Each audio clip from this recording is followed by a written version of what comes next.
On your 18th birthday, you are free from foster care, almost everywhere in this country.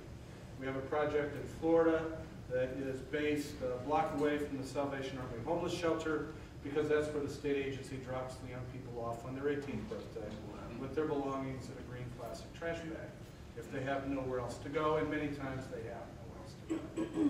This population is a feeder to homelessness, right up there with the veterans across the country. Every child welfare system is different. The laws are different in every single state. So while we do national advocacy, that's not our focus. Our focus are on states. Our focus is on communities, because that's what we think rolls up into national change. So we're seeking partners in and the we states. created this theory of change that essentially says that there are several critical conditions that need to be in place in every community that will help ultimately change the outcomes of young people as they leave foster care. All of those dismal outcomes that Gary talked about, that we just showed, some of the data that we showed, we believe with the conditions created in the community, they will help make those changes. The conditions are all related to these core strategies that we developed. Young people actively engaged and participating in their own lives, that partnerships and resources are in place. So in every place where we're operating, there's a youth leadership board that helps become the voice of the foster care population in that community. That youth board is connected to a larger community partnership board. That community partnership board is made up of both public and private partners. And so it isn't just this isn't a child welfare agency issue alone. It's the entire community's responsibility. It's every public agency that provides supports and services to vulnerable populations. Everybody has to be at the table. And so those young people on that youth leadership board also serve, a few of them also serve on that community partnership board. So their voices, the voices of young people, are valued and at the table with adults who have access and influence on policymakers, on decision makers in various domains across a community. And Gary talked about our value around research and evaluation and communications. We also help sites establish a self-evaluation team. We have experts out of our external evaluating consulting group that come in, train you around the data collection tools, and the survey, particularly the youth survey that's done twice a year. Public will and policy is so important, and that's where we've seen changes happen in different states. For example, in Michigan, when Mary Ann Udall was the commissioner, she listened to the voices of young people. Young people identified the needs, the most important things that they need to see change in the foster care system, the things that they needed to be successful in life. She took the young people's ideas, and that became her legislative agenda for the next 2 years. So it's the power of youth voice when it's respected by adults who can make decisions. And then the increased opportunities for young people. That particular strategy is where most people resonate with the Jim Casey work, and it's connected to the Opportunity Passport. Gary talked about the Opportunity Passport in a minute, but it is where we have that match savings account where for every dollar that a young person saves, we match it to $1,000 a year. And so once these strategies are in place, those strategies help change the conditions in the community. Once those conditions in the community are in place, policies and practice begin to change. Once you have effective policies and practices that change, then you begin to see a change in the youth outcomes. So we have to take this from a long-term approach. UPS takes the approach around managing. They said that they don't manage for the quarter. UPS manages for the quarter century. So you have to take a long-term view on how you're going to make changes in the lives of these young people. We have essentially a dual impact approach. The Opportunity Passport, where young people enroll in a site, take those surveys twice a year. That data is used by adults and young people to see what the challenges are in a community and how do you use that and begin to use those data that come out of those twice-a-year surveys to make changes in the system. Once those changes in the system are made, you begin to see over time the life change, the independent life change in the young people. So that's the dual impact. That's part of the dual impact approach, the direct work with the young people, a small select group of young people, and then the broader systems improvement work that we're part of, that we're involved in. When you talk about the Jim Casey work, we tend not to talk about it in the context of a program, but more of a systems transformation initiative. There is an aspect of our work that is a program, and that's where that Opportunity Passport, where young people enroll, get a match savings account, their savings are calculated, their assets are tracked, and so that's the part of our work that is direct service. So as we talk about the Opportunity Passport, three distinct components of the Opportunity Passport. One, you heard me talk about this match savings account. For every dollar that a young person saves, they'll match the dollar to purchase certain approved assets. Second, every young person enrolled in your site has a personal bank account. Unlike many other IDA programs, we have 100% of our young people who are enrolled who have personal bank accounts. We help them through the local community, help them not get involved in predatory lending and predatory banking situations. And so they all have that match savings account, the personal bank account, and then this third thing that we call door openers.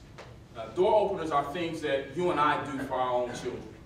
It's the things that we do for our nieces and nephews. It's the things that we do for children of families and friends that we know. So if a young person needs a job, if you have access to someone who is looking to hire a young person, you open the door. We pride ourselves on being youth-driven, youth engagement. All of our sites have youth boards.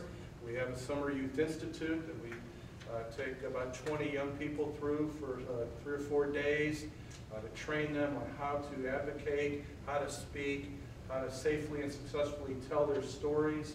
Some of these kids have horrific backgrounds. And when we put them in situations in legislatures and the media, there is a tendency for people to want to know the lurid details of why they're in foster care or were in foster care. And so to be able to tell your story successfully, we call these young people fellows when they complete the program, and then for a year they are a class of fellows that we bring to conferences, we have speak, we involve them in trainings. But it's very important, and we've learned a lot over the last 10 years about how to train young people for successful advocacy roles. And it has been successful beyond our original beliefs. But it has to be done right in a lot of states now.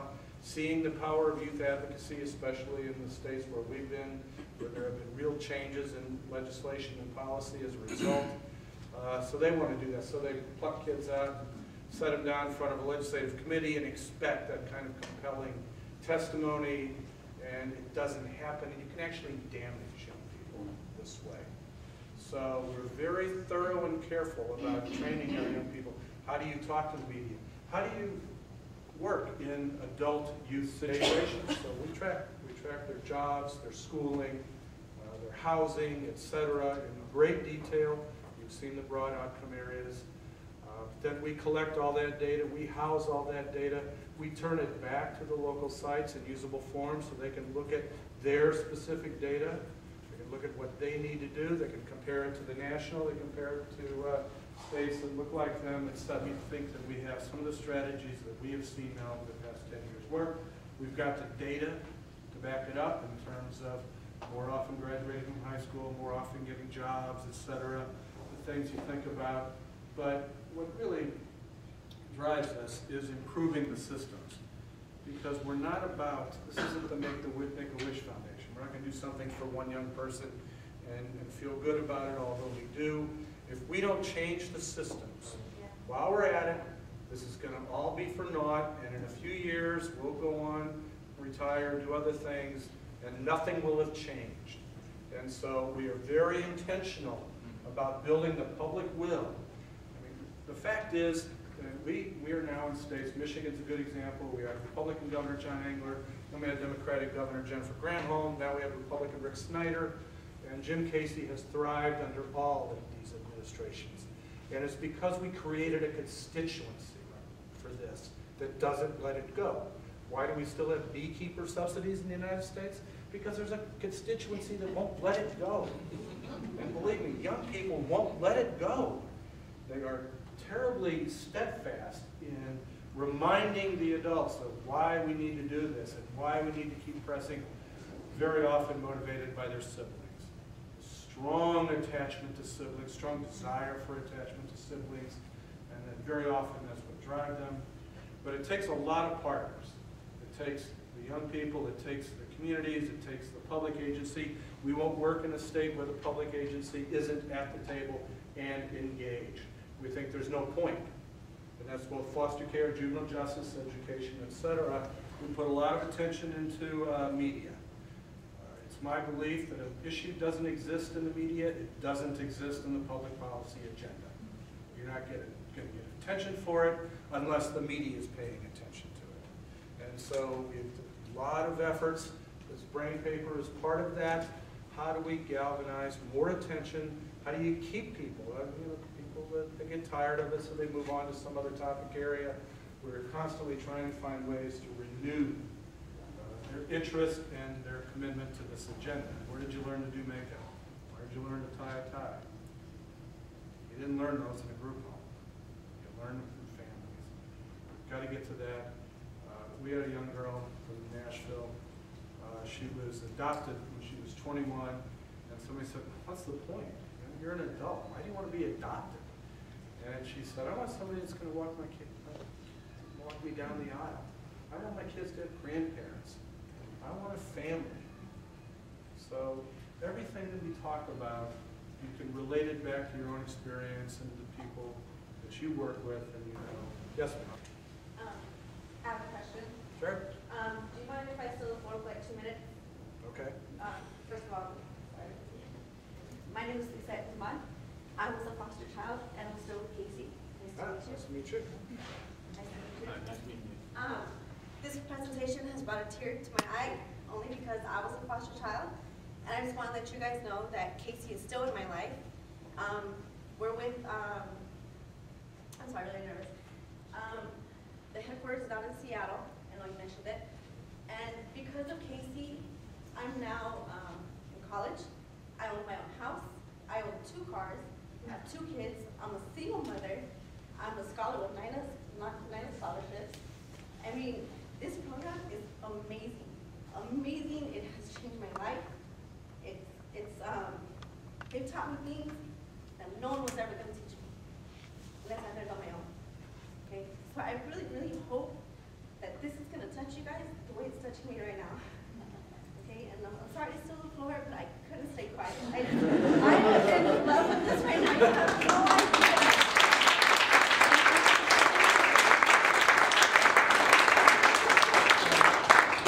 I'm just so happy that they're putting foster children out there and they're giving us the chance to be someone and to do something with our lives. Because to me, college was not even in my mind. I was always told that I wasn't going to amount up to be anybody, and I'm going to go to school to be a nurse anesthetic, and I'm just going to rock this world, and I'm going to take it. And I'm going to be a foster child. I want to be a foster mom, but I want to finish when I'm done with school, because when they pay me, that money's going to that child and no one else. Okay? So I really,